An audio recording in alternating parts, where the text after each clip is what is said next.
Your savings account is not saving you. It is holding your money in a container that was designed for a different era. An era when the gap between what a savings account paid and what inflation cost was small enough that the difference did not matter over a human lifetime. That era is over. The average high-yield savings account in 2026 is paying somewhere between 4 and 5% on balances that inflation is eroding at a rate that leaves the real return after taxes at a number so close to zero that the mathematical difference between your savings account and a mattress is not worth the administrative effort of maintaining the account. Your money is sitting still while the cost of your life is moving. And the distance between those two speeds is the gap between the financial life you are building and the one you were supposed to be building. The specific problem with a savings account is not the interest rate. The interest rate is a symptom. The problem is the architecture. A savings account is a storage container. It holds money and returns a percentage of what it holds, and the percentage it returns does not grow, does not compound on itself in the way that equity income compounds, and does not generate the kind of self-reinforcing cash flow cycle that eventually produces an income stream capable of funding a life without requiring continued labor to sustain it. Storage is not a strategy, it is a waiting room. And the investors who transform a small savings account into a self-sustaining monthly income stream do not do it by finding a better storage container. They do it by converting the capital from storage into a producing asset, one that generates income, reinvests that income to generate more income, and over a compounding timeline that is shorter than most people expect, reaches the specific threshold where the income the portfolio generates exceeds the income the portfolio requires new contributions to grow. That threshold is the entire concept. A savings account can never reach it because the return it generates does not compound on itself in a way that grows the income stream. A properly constructed dividend income portfolio can reach it, and the architecture that makes it reachable is not complicated, but it is specific. And the specificity is where most people making the transition from savings to income investing make the errors that cost them years of compounding. The first error is treating the transition as a single decision rather than a sequential architecture. The investor who moves savings into a dividend income portfolio without a structural framework ends up with a collection of positions generating sporadic income on inconsistent schedules. Income that arrives 4 times a year from quarterly payers, that requires manual decision-making about reinvestment, and that never quite achieves the regularity. That makes the income feel like a paycheck replacement rather than an occasional deposit. The architecture that converts a small savings account into a self-sustaining monthly income stream is monthly by design, not by accident. Monthly paying instruments, staggered across payment cycles that produce deposits in every calendar month of the year, create the specific psychological and financial regularity that transforms investing from an abstract accumulation exercise into a concrete, visceral proof that the system is working. The first $11 monthly deposit is not significant in absolute terms. It is significant because it demonstrates that the capital is alive and producing, and that demonstration is the psychological foundation on which the compounding of the following months and years is built. Business development companies are the first structural component of this architecture, and the BDC is specifically suited to the early stage of the savings-to-income transition for a reason that most introductions to BDC investing do not explain clearly.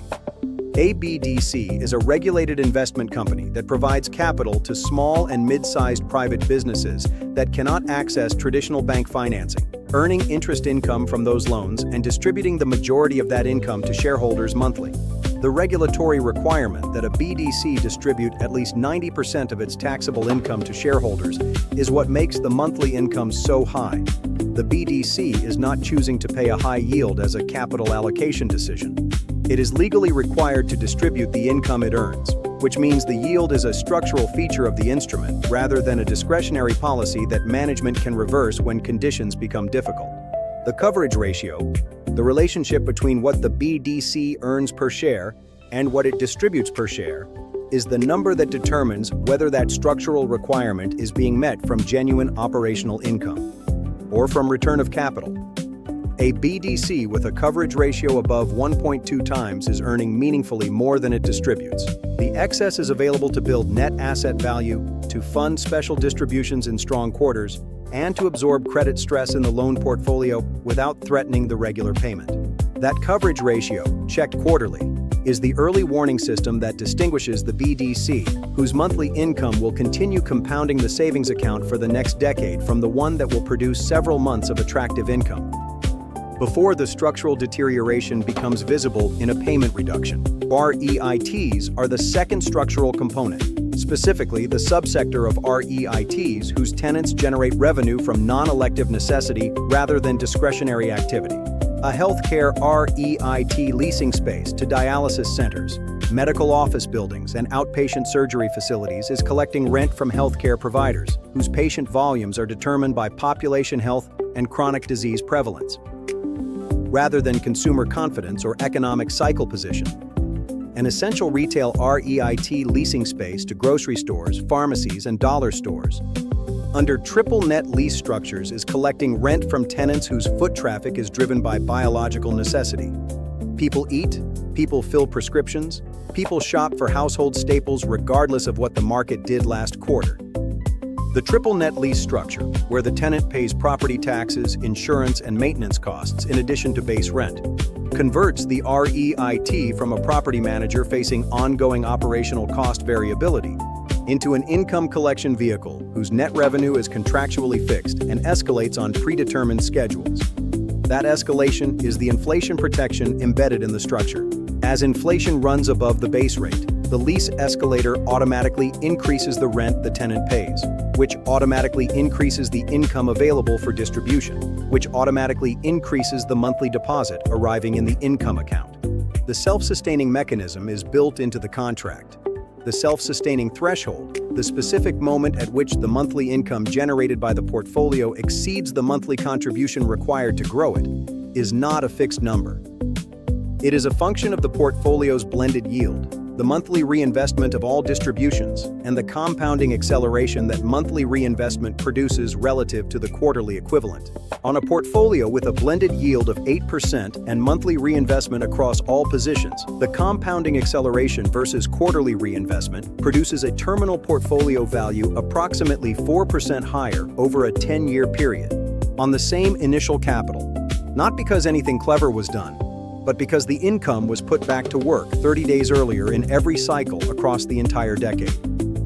Those 30 days per cycle, multiplied across 120 cycles in a 10-year period, compound into a material difference in terminal income generation that the quarterly investor never captures, because the income was sitting uninvested for a month before each reinvestment window.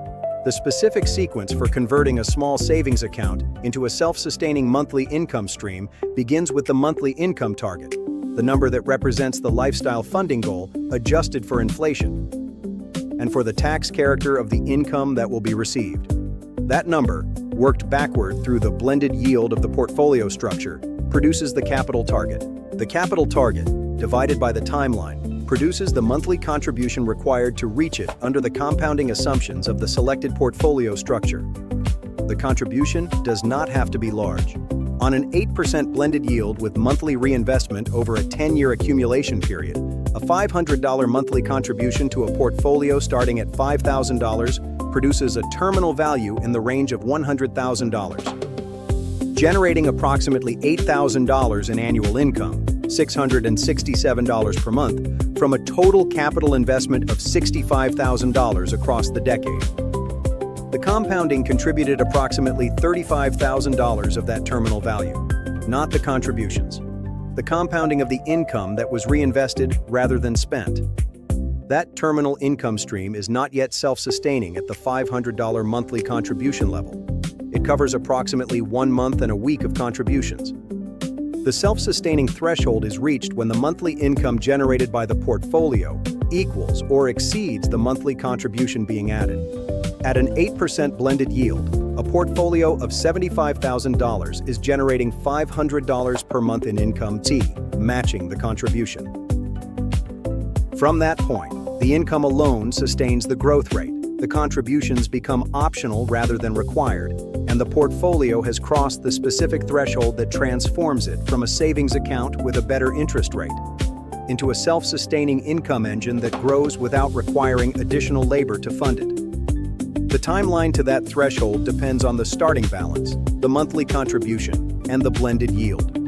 It does not depend on market timing, on finding the best individual stock, or on making a single large correct decision. It depends on the architecture, monthly income instruments with adequate coverage ratios, reinvestment on a monthly cycle, and a contribution discipline maintained long enough for the compounding to reach the self-sustaining threshold. The savings account kept the money safe, while the compounding that was not happening produced a gap between where the financial life was and where it needed to be. The architecture described here does not require more money than the savings account holds. It requires that the money already saved be deployed into a structure that produces the compounding the savings account never could, and held there long enough for that structure to generate the income that makes holding it effortless rather than disciplined. The money was always sufficient. The container was the problem.